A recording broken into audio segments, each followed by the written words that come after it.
Amen, amen. Toujours un honneur de pouvoir partager la parole et une grande responsabilité aussi. J'avais quelque chose sur mon cœur depuis déjà un petit moment. Ça me travaille depuis au moins un mois et demi. Et je sais que c'est important pour le peuple de Dieu. Vous savez qu'on vit une saison où l'invasion de toutes les mauvaises nouvelles, des informations sur les réseaux sociaux, les films, les médias, et j'en passe, même les relations du travail, tout ce qui est lourd, tout ce qui est difficile, l'atmosphère qui est lourde, les tensions, les difficultés, voilà, tout ça. Ça fait qu'aujourd'hui, donc, l'esprit de ce monde peut vraiment nous influencer et nous déstabiliser, peut aussi nous envahir nos pensées par la peur, les craintes, le désespoir pour certains, etc. Alors, on est des chrétiens, mais on a ce combat. Et la Bible nous enseigne particulièrement sur le combat spirituel. Et vous savez qu'en France, nous sommes les champions, nous sommes, nous sommes numéro 1 sur le podium concernant la forte pensée que nous avons. Le rationalisme, l'humanisme, etc., etc. Et on a besoin de travailler à cela. Et moi, je suis travaillée avec cela ce matin, en particulier donc dans ces temps-là, parce que donc, la Bible nous enseigne là-dessus. Et Paul nous en a parlé, il nous en parle, on va voir ça ce matin. Et quand on voit notre cerveau, alors moi, mon titre ce matin, ça va être « Ne laisse pas tes pensées te rendre captif ». Voilà, donc c'est vraiment mon sujet. Et vous savez que notre cerveau est vraiment une création merveilleuse. Quand on regarde, c'est vraiment incroyable. Je ne sais pas si vous avez déjà vu des photos du cerveau avec ce réseau parfaitement câblé, avec 10 milliards de neurones connectés avec des synapses. Enfin bon, c'est vraiment absolument... Comment un scientifique ne peut pas croire que Dieu a créé ? Comment c'est pas possible, quoi. Enfin, franchement, c'est impressionnant. Et donc, ils font beaucoup de recherches.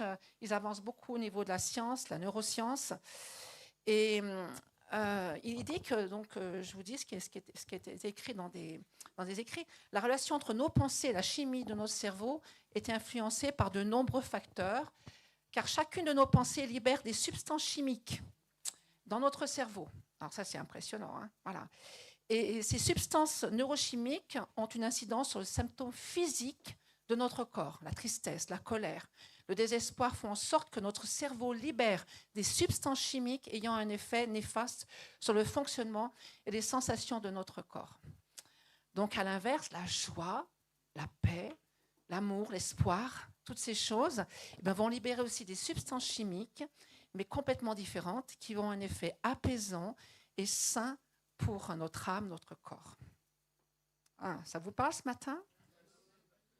Voilà, donc je pense qu'on a besoin peut-être de revoir, de faire une révision. Quand nous avons une pensée positive, nous nous entraînons non seulement à être heureux, mais aussi plus résilients. Et en même temps, donc, ce qu'il faut savoir, c'est que notre cerveau se reprogramme. C'est incroyable. Il est continuellement en action, et il travaille.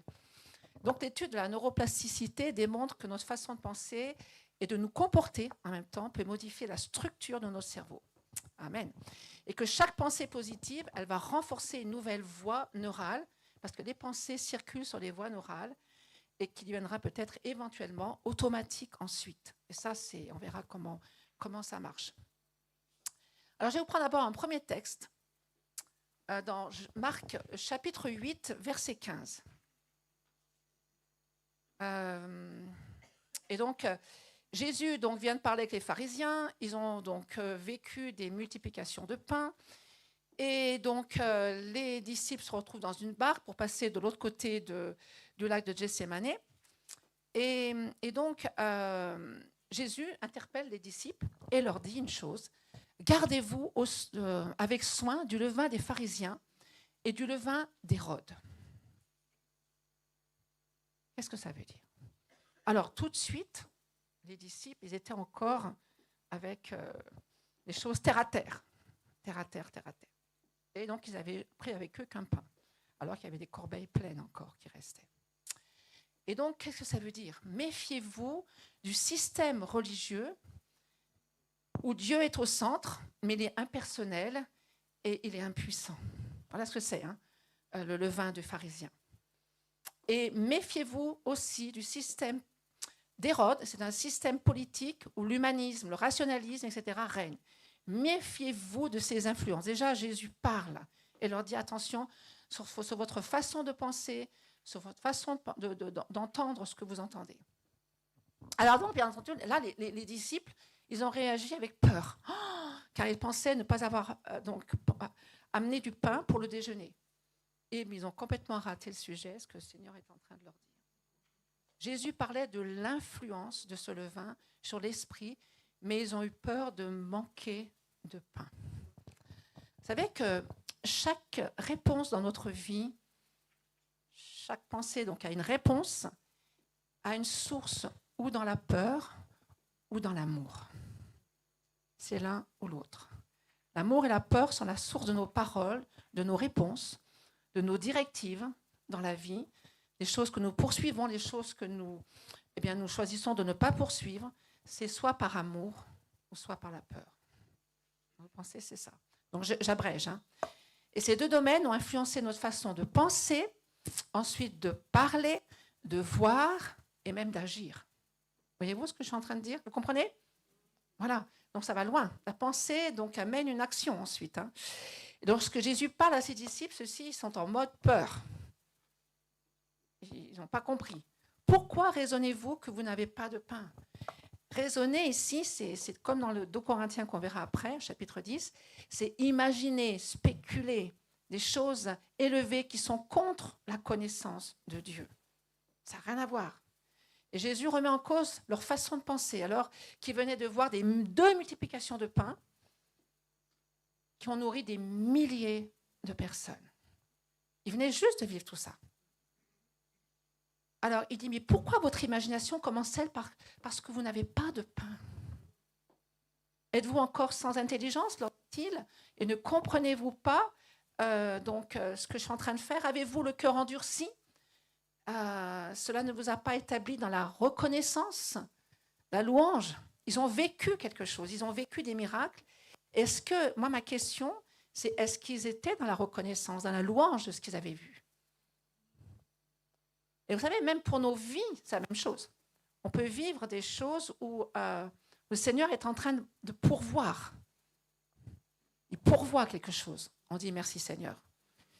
Mais je crois que la reconnaissance, la gratitude doit venir régulièrement. C'est notre louange, c'est notre adoration. Parce que quand un moment difficile après arrive, eh bien, qu'est-ce que nous pensons? Nous avons peur ou nous savons que Dieu est en train d'agir et que Dieu va faire le nécessaire. Vous comprenez ce que je suis en train de dire? Vous me suivez ce matin? Ça va? Donc, est-ce qu'ils étaient en mode de reconnaissance? Non, ils étaient en mode de peur.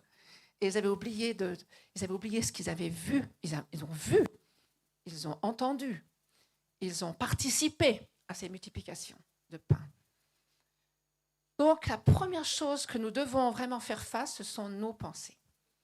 Si nous pensons avec peur, haine, avidité, amertume, convoitise, envie, jalousie, colère, etc., l'égoïsme aussi, c'est un mensonge.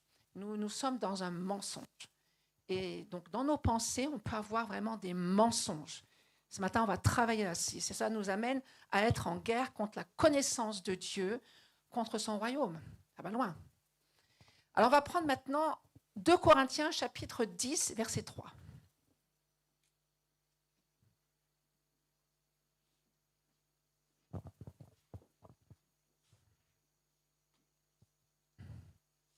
Paul, il ne veut pas argumenter avec les Corinthiens, avec ceux qui se mettent contre la parole de Dieu et qui jugent la parole de Dieu. Et là, donc, il dit une chose. Car les armes avec lesquelles nous combattons ne sont pas charnelles, mais elles sont puissantes. Dites puissantes. Amen. Vous avez des armes entre vos mains qui sont puissantes. Amen. Par la vertu de Dieu pour renverser des forteresses. Nous renversons les raisonnements, les imaginations, les spéculations et toute hauteur qui s'élève contre la connaissance de Dieu, et nous amenons toute pensée captive à l'obéissance de Dieu. Alors là, Paul, il parle de la destruction des forteresses. C'est pas rien, hein. Forteresse, hein, c'est quand même... on peut imaginer une ville forte. Dans l'Ancien Testament, il y avait des villes fortes. Et imaginez Jéricho. Je ne sais pas quelle largeur avaient les murs. Et c'était fait de pierres. D'accord ? C'était donc édifié avec des pierres. Donc, avec une construction d'énormes pierres. Et ces pierres sont fondamentalement des schémas de pensée qui luttent contre la connaissance de Dieu et qui garantissent à l'ennemi d'exercer son influence sur la vie de l'individu. C'est à l'intérieur. Alors vous allez me dire, moi, vous savez, je suis chrétien, tout va bien, je n'ai pas de forteresse. Imaginez votre cerveau a des forteresses, n'est-ce pas ? Nous avons tous des forteresses. Je suis désolée de vous le dire, nous avons des forteresses qui ont besoin d'être démolies. Alléluia. Parce que l'ennemi a bâti quelque chose. Et donc, on vit avec ça. Alors, bon, on va voir pourquoi. Dans cette forteresse, on peut subir des oppressions démoniaques. C'est surtout ça. Et que quand on est face à la parole, quand on est face à la connaissance de Dieu, eh bien, on ne peut pas accueillir ces choses-là. Parce qu'on ne peut pas. Parce que ça nous retient. Donc, ce sont des systèmes de pensée qui sont en conflit avec la connaissance de Dieu. Et ces systèmes de pensée, on leur racine dans des mauvaises expériences que vous avez faites au fil du temps, des drames, des douleurs. Nos croyances familiales, c'est comme ça dans la famille. Et ça ne bougera pas. Vous savez, même notre propre culture française n'a rien à voir avec la culture du royaume. Voyez-vous ? Donc on a besoin que nos pensées soient renouvelées. Notre générationnel, écoutez, on a toujours fait comme ça dans nos familles. Et on a des lois, on fait comme ça. On vote pour la droite, ou on vote pour la gauche, ou on fait toutes sortes de choses parce que c'est comme ça, c'est générationnel. Voyez-vous ? Et donc, toutes ces choses qui sont face à la vérité, la parole, elles ne peuvent pas la recevoir, car ces pensées, elles sont captives et font partie de votre état d'esprit. C'est comme un état d'esprit, c'est comme ça. Et ça doit gicler. Donc, ça peut être aussi une théologie limitative, un système de pensée religieuse qui va limiter Dieu dans vos vies pour que vous ne puissiez pas vivre la vie de l'esprit, témoigner, etc., etc. Vivre cette vie de l'esprit, vivre la présence de Dieu, être en communion avec le Seigneur. Des choses qui vous arrêtent. L'ennemi habite le royaume de la pensée. C'est pour ça qu'il y a vraiment un... Vous savez, l'ennemi, il n'a aucune arme. Vous le savez, ça. C'est des petits machins, des petits démons. C'est rien du tout. Franchement, c'est rien. Par contre, ça parle. Et par contre, ça souffle. Et ça amène toutes sortes de pensées. Alors, vous me direz, des fois, ce n'est pas toujours la pensée de l'ennemi. Des fois, c'est la pensée de notre chair. Ça existe, ça. D'accord ? OK. Il y a les deux. Et puis la pensée de Christ, qui est bonne. Amen. Donc, et pour l'ennemi, c'est un lieu de repos, cette forteresse. Et il se cache en toute sécurité dans les pensées des gens et travaille pour détruire. Ça va loin, ça. Ça veut déstabiliser, ça confronte la foi que tu peux avoir, ça confronte ta vie, ta paix, ta joie. C'est ça, quoi. Et donc, une forteresse, c'est une prison où on peut être captif. Et c'est aussi pour chacun de nous un lieu pour se protéger. Il y a des gens qui ont besoin de forteresses pour se protéger parce qu'ils ont vécu des abus, parce qu'ils ont souffert. Mais cela enferme, vraiment nous enferme dans une façon de penser. Avec tout cela, on a une façon de penser et une façon de réagir, une façon de vivre qui n'est pas ce que Dieu a pour vous, a pour moi. Amen. Donc, bien, nous avons besoin de traiter vraiment nos idées, nos pensées qui peuvent ne pas être alignées et vraiment séparées des pensées de Dieu, des plans de Dieu pour ta vie. Amen. Voilà, donc on ne peut vraiment pas entretenir ces pensées. Il faut vraiment que le Seigneur vienne donner la révélation. Et je vais vous dire une chose, on ne change pas de pensée immédiatement. c'est-à-dire qu'il y a un processus. C'est un processus. C'est le Saint-Esprit qui est avec nous. Alléluia. Tout est possible. Amen. Amen, amen. Tout est possible. Le Saint-Esprit veut révéler, veut nous montrer ce qui encore nous sépare, ce qui est peut-être encore une forteresse qui est là et qui nous empêche de vivre, de nous épanouir et de pouvoir servir le Seigneur dans toute la liberté, dans toute la plénitude que tu as pour nous. Amen. Donc ça commence par une pensée. Ensuite, c'est une parole. Ensuite, c'est des actes. On voit les choses, on entend les choses, etc. Donc c'est là et on a besoin de travailler à ça. Et vous savez, l'ennemi souffle des mensonges continuellement. D'accord ? Et on doit lutter contre les desseins, même vraiment pour que Dieu puisse, ces desseins de l'ennemi, qu'on puisse les combattre et les lutter et qu'ils soient anéantis. Vous savez, on a besoin, on fait attention parce qu'il y en a certains qui nourrissent des pensées et des pensées, qui nourrissent continuellement des pensées contraires à sa parole. Et donc, nous luttons en réalité contre et là, on lutte contre la parole de Dieu, on lutte contre ça. Si on commence à ruminer, à penser à des choses qui amènent la peur, qui peuvent amener la crainte, le souci, tout ça, je peux vous assurer, moi, dernièrement, j'ai vécu beaucoup de soucis et j'ai beaucoup appris. On apprend beaucoup dans ces moments-là, et de pouvoir justement s'élever et prendre de la hauteur par rapport à tout ça. Amen. Et ça fait partie de la vie. Hein. On doit travailler, on doit faire des choses, d'accord ? Mais voilà, il faut que nos pensées puissent être élevées. Amen. Donc, je vais continuer. C'est pour ça qu'il est dit dans la parole que l'esprit attaché à la chair, c'est la mort. La chair ne peut pas obéir à Dieu. D'accord ? Et cela amène à l'échec, cela nous rend incapables vraiment de suivre les directives de Dieu qui nous a vraiment données. Donc, on parle de renverser, ici, Paul parle de renverser les forteresses, c'est un terme violent, toutes les imaginations. L'imagination est très bonne, mais il y a des fausses imaginations, des mauvaises imaginations. Des pensées qui sont incompatibles avec Dieu. Et ça, c'est vraiment la cible du Saint-Esprit pour nos vies. Amen.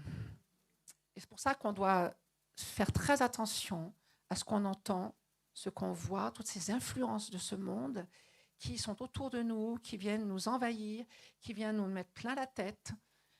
Toutes ces informations négatives, je veux dire, la plupart du temps, c'est négatif. Très peu de choses. Je rêverais d'avoir une chaîne de télévision où ils parlent d'exploits, où ils parlent de choses merveilleuses que les gens ont fait. Franchement, ce n'est pas un sujet de prière, ça. Franchement. Des informations toutes simples pour tous les gens, me dire, mais ça existe encore. Des gens qui font des biens pour les autres, des gens qui sauvent les autres aussi, des gens qui font des exploits. Bon, c'est un autre sujet. Alors, plus on pense à quelque chose de mauvais, on va voir, parce que je vous ai dit tout à l'heure que donc les pensées circulent sur des voies neuronales. Pas moi qui le dis, hein, c'est scientifique. Hein, d'accord ? Je ne connais rien, moi. Ouais. Vraiment, je vais vraiment réduire. Hein.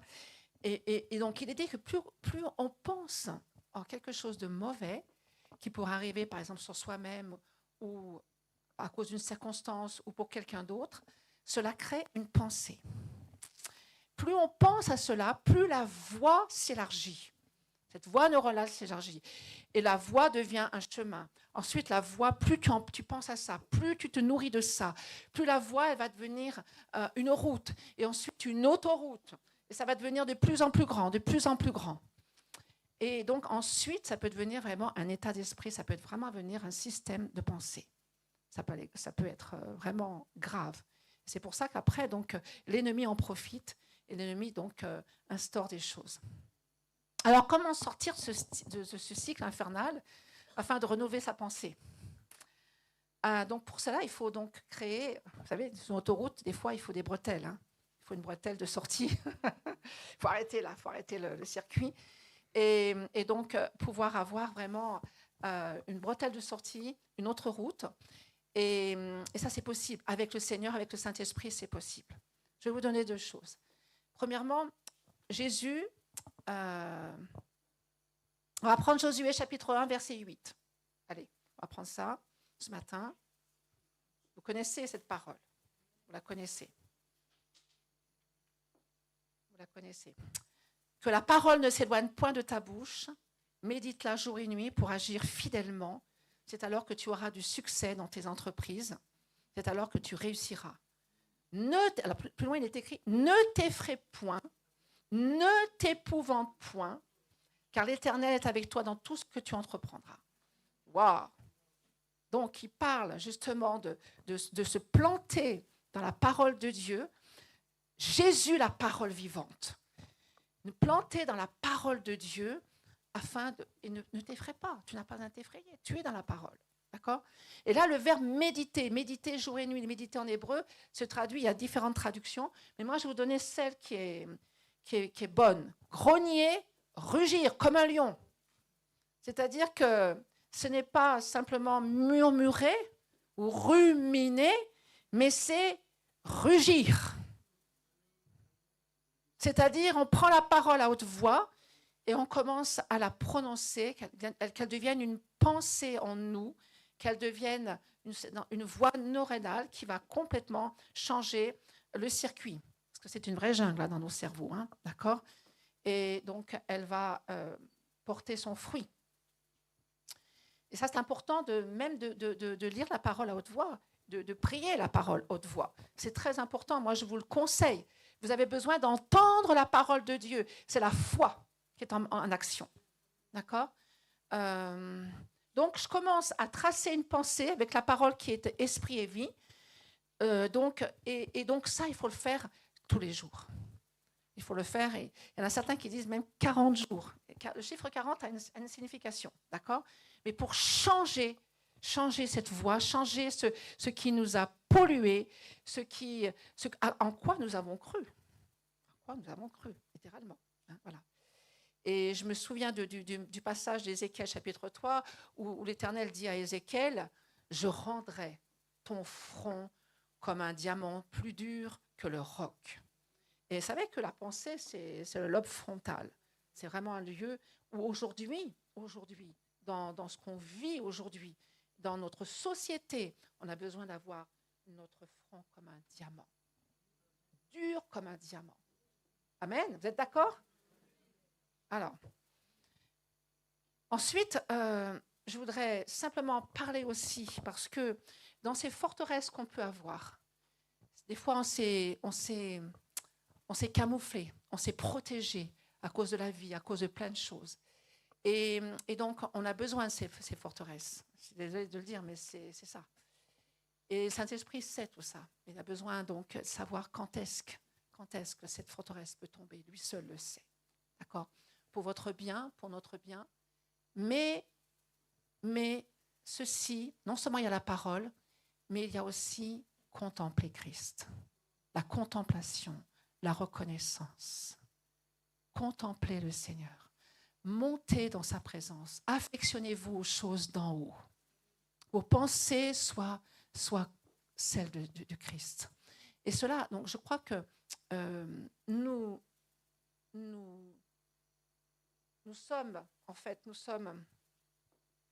devenons ce que nous contemplons, c'est ce que dit souvent, nous devenons ce que nous contemplons, ce que nous adorons. Et plus tu vas adorer, plus tu vas venir dans sa présence, plus tu vas te laisser aimer. Amen. L'amour guérit, l'amour libère. C'est une puissance. L'esprit d'amour veut vraiment te libérer, te guérir. Et à ce moment-là, donc, ces forteresses où tu t'es protégé pourront tomber. Amen. Toi, tu sais. Et je pense que vraiment, on a besoin de l'esprit de révélation ce matin. Je vais prier dans ce domaine-là pour que vraiment le Seigneur révèle justement ces choses. Tout à l'heure, Frédéric priait tout à l'heure dans la salle à côté que les bandeaux tombent. N'est-ce pas, Frédéric? Ouais. Alors, comment on change? Vous savez que quand on change nos pensées, on change notre vie. Hein. Change tes pensées, tu vas changer ta vie. Tu vas changer ta façon de vivre si tu penses autrement. Amen. Si tu penses dans la liberté de Christ. On est tous en chemin. Moi aussi, je suis dedans, hein, croyez-moi. Romains chapitre 12, vous connaissez celui-là. Romains chapitre 12, où il est dit, ne vous conformez pas à ce monde présent, mais soyez transformés par le renouvellement de l'intelligence. L'intelligence spirituelle. Alors, l'intelligence spirituelle, ça n'a rien à voir avec l'intelligence artificielle, entre parenthèses. Bon, c'est un autre sujet, hein. Mais croyez-moi, quand on a un renouvellement de l'intelligence, je crois, quand on a la pensée de Christ, quand on reçoit ces pensées, ça peut être des pensées de la créativité, des pensées, moi je pense pour vous dans votre travail, là où vous vous situez, là où vous travaillez, là où vous demeurez.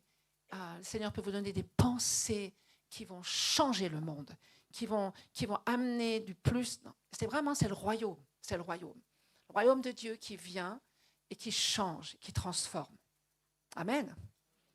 Donc, au-dessus de l'intelligence artificielle, il y a l'intelligence spirituelle. Amen. Avec la pensée de Dieu. Amen. Et celle-ci, personne ne peut la trafiquer. Amen.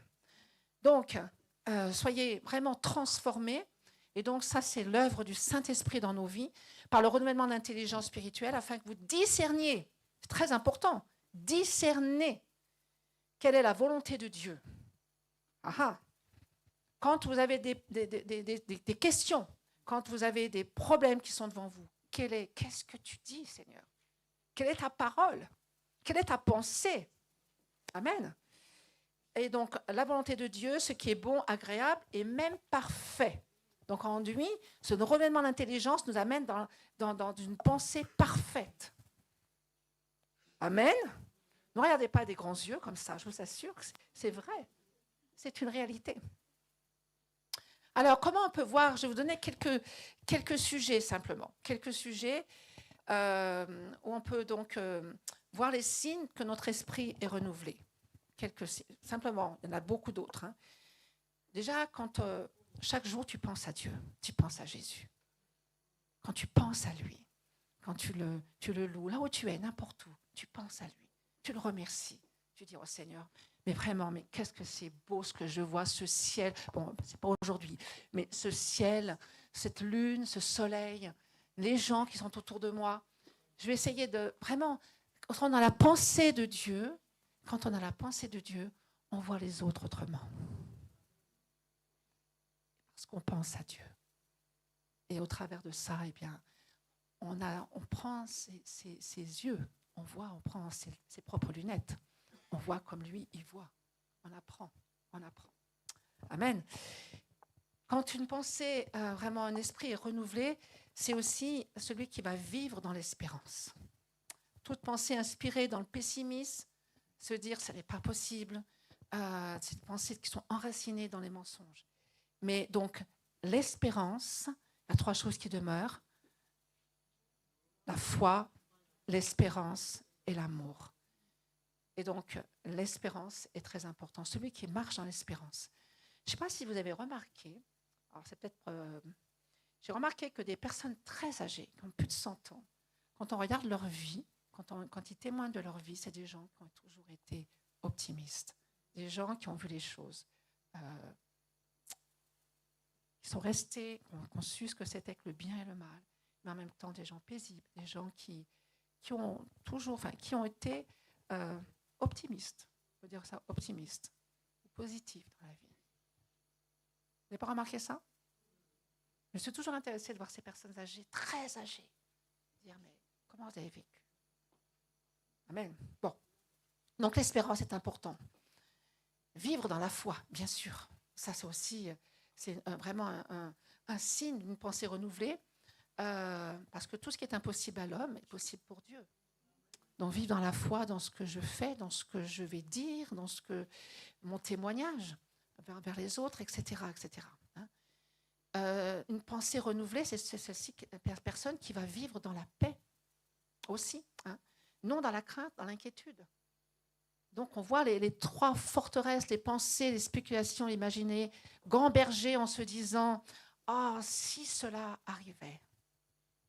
Vous savez, on se fait des fois des films en couleur et en 3D. Hein. On se fait des fois des films en couleur et en 3D. Parce qu'on a peur, on est dans la crainte. Et des fois, la peur peut être normale, mais elle ne doit pas durer.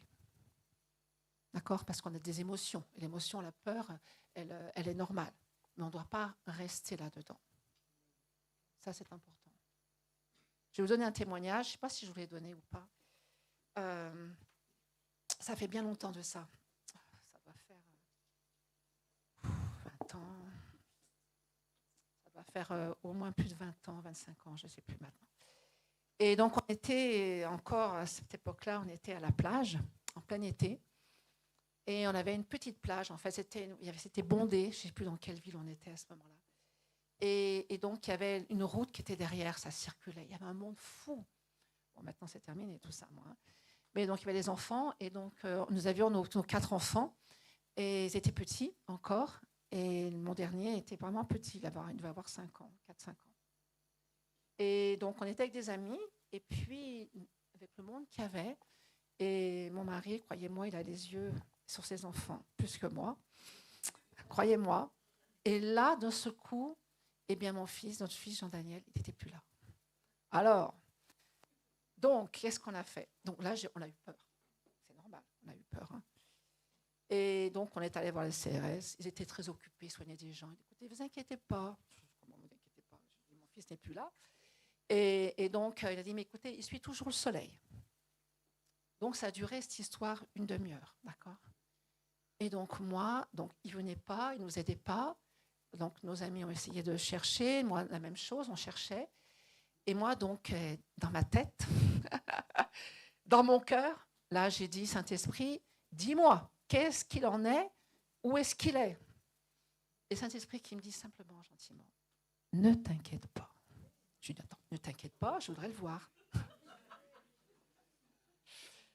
Tant que je ne l'ai pas vu, donc c'était une question de confiance. Et donc, ne t'inquiète pas, ne t'inquiète pas. Ben, vous savez, le taux d'adrénaline ce jour-là, il était vraiment... j'avais eu très, très peur, vraiment très peur. Et donc, ça a duré longtemps. Et les gens après sont venus, enfin les CRS sont venus, mais on attendait, quoi, on cherchait de partout. J'ai dit, alors, la question, est-ce qu'il est rentré dans la mer? Est-ce qu'il s'est noyé? Est-ce que quelqu'un l'a kidnappé? Est-ce qu'il est monté sur la route? Est-ce que c'était toutes les questions, ça bombardait ma tête. Ça bombardait ma tête continuellement. Et le Saint-Esprit, et quand je revenais au Saint-Esprit, il disait, ne t'inquiète pas. Waouh. J'étais à l'intérieur, ça fumait. Ne t'inquiète pas. Je me souviens de ça, vraiment, je me souviens. Et c'est un de nos amis, donc après, qui l'a récupéré peut-être à, je ne sais plus, il était parti assez loin, 100 mètres, je ne sais pas, il était parti à 100 mètres, sur le bord de la plage. Heureusement, il n'est pas entré dans l'eau. Et donc là, j'ai dit, Seigneur, ok, ok. C'était, vous voyez ce que je veux dire? C'est-à-dire, c'est cette bataille qu'on peut avoir, ce conflit qu'on peut avoir entre faire confiance au Seigneur et dans sa parole, dans ce qu'il dit. Simplement, il ne te dit pas grand-chose, il ne te dit pas où il est. Ne t'inquiète pas. Et donc, bon, ça a été... Je me rappelle de ça. Croyez-moi que ça marque, ces choses-là. Ça marque. Voilà. Mais c'est pour dire que la peur est normale. Mais ensuite, après, on ne doit pas se bâtir là-dessus. On ne doit pas ruminer là-dessus. On ne doit pas... Voilà. Donc, rester sur ces choses-là. Et on l'apprend. Parce que tout concourt au bien de ceux qui aiment Dieu. Et donc, c'est encore une leçon que j'ai apprise il y a bien longtemps, de faire confiance au Seigneur. Je peux vous assurer, j'avais des jambes qui étaient comme ça. Hein, et on est rentré, on n'est pas resté, hein, croyez-moi. J'ai fait rentrer toute la famille, on est parti. Et on a dit, on va se reposer. Voilà. Donc, vivre dans la paix, c'est très important. C'est vraiment le signe d'un esprit vraiment qui est renouvelé. Je voudrais dire aussi, c'est important, je voudrais le dire ce matin aussi, je pense que le renouvellement de la pensée, de le signe vraiment qu'on a notre pensée qui est renouvelée, c'est celui qui ne limite pas Dieu, qui ne limite plus Dieu dans ce qu'il veut accomplir pour nous au travers de nous. Je crois qu'on a besoin de sortir de notre zone de confort et de lui faire confiance. Et c'est celui aussi qui ne craint pas l'échec. Il y va. Il y va. Il ne reste pas assis.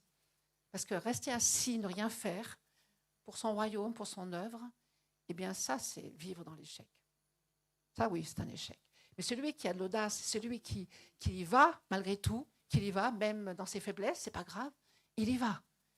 Et ça, c'est un esprit qui fait confiance, qui est renouvelé et qui commence à dire « j'y vais avec toi, je te fais totalement confiance. Je ne veux pas te limiter dans ma vie. Je ne veux plus limiter ma vie, même dans ce que j'ai pu faire jusqu'à maintenant. Si tu veux que je fasse autre chose, j'y vais. » C'est ça être malléable entre les mains du Seigneur. Amen. C'est ça de dire « Seigneur, mais est-ce que je mets des limites ?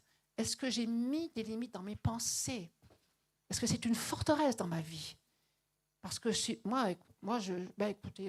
joue la carte de la tranquillité. Hein. Tranquille, tout va bien. Je vais à l'église le dimanche, je m'assois, je reçois, je suis formée, je suis bien entourée. Mais bon, ça va comme ça. Non, parce que l'Esprit de Dieu veut vraiment se mouvoir dans ta vie. Et il veut vraiment libérer les dons, libérer la puissance au travers de ta vie. Donc, tu as reçu une onction sur ta vie pour agir, pour témoigner, pour vivre l'Évangile. Et ça, c'est à toi. C'est pour ça qu'il est parlé du talent qu'on peut laisser enterrer. On va perdre. Si on l'enterre, on le perd. Donc, un esprit renouvelé, c'est celui qui se laisse conduire par le Saint-Esprit et qui ne se limite pas et ne le limite pas. Amen. Alors, un signe de notre pensée qui est renouvelée aussi, c'est que l'on s'aime soi-même. Est-ce que vous aimez vous-même ? Dieu m'aime, mais est-ce que moi je m'aime ? Est-ce que j'ai fait la paix avec moi ? Voilà, c'est ça. Un signe aussi d'un esprit renouvelé, c'est qu'il pardonne facilement, qui ne garde pas l'amertume, qui fait grâce et miséricorde. Donc ça, le pardon, vous savez, c'est le premier pas. Premier pas déjà pour la guérison, d'accord ? C'est pas fini, hein, d'accord ? Parce qu'après, il faut travailler à ça. Mais c'est le premier pas. Le signe de notre esprit renouvelé, c'est que nous sommes dans la reconnaissance, dans la gratitude. Et ça, c'est important. Tout n'est pas dû. Même si on n'a rien mérité, Dieu nous aime, Dieu nous bénit. Dieu nous bénit. Vous savez que la bénédiction est importante parce que nous sommes bénis. On ne comprend pas trop ce que ça veut dire être béni. Le potentiel de la bénédiction de Dieu sur ta vie. Et pourtant, il est dit dans Éphésiens chapitre 1, il est dit, vous êtes bénis de toute bénédiction spirituelle. Qu'est-ce que tu as reçu de la bénédiction de Dieu ? Alors, on est toujours en train de se dire, il me faut des miracles. Mais vous savez, les miracles, un miracle, c'est quand il y a une urgence, quand il y a quelque chose, une catastrophe, quelque chose qu'on a besoin d'avoir. Et Dieu va pourvoir, comme pour la multiplication des pains. Ils étaient tous dans un désert, une foule dans un désert. C'était la pointe de la nuit. Donc, il fallait qu'il se passe quelque chose. Il fallait que Dieu pourvoie. D'accord ? Mais Dieu ne va pas toujours pourvoir dans ta vie dans des miracles. Par contre, la bénédiction, tu l'as. Et tu vas aller chercher ces bénédictions. Comprenez la différence ? Dieu nous a bénis. Amen. Et les miracles, c'est pour les urgences, c'est pour quand il y a vraiment besoin de faire quelque chose de particulier pour quelqu'un, ou une circonstance, ou un lieu, etc. OK ? Alors, ensuite, moi, je voudrais vous dire une chose, c'est que dans l'Ancien Testament, ils n'avaient pas la pensée de Christ. Ils n'avaient pas la pensée. D'ailleurs, Ésaïe le dit. Qui a connu la pensée de Dieu ? Ça, c'est ce qu'il a dit.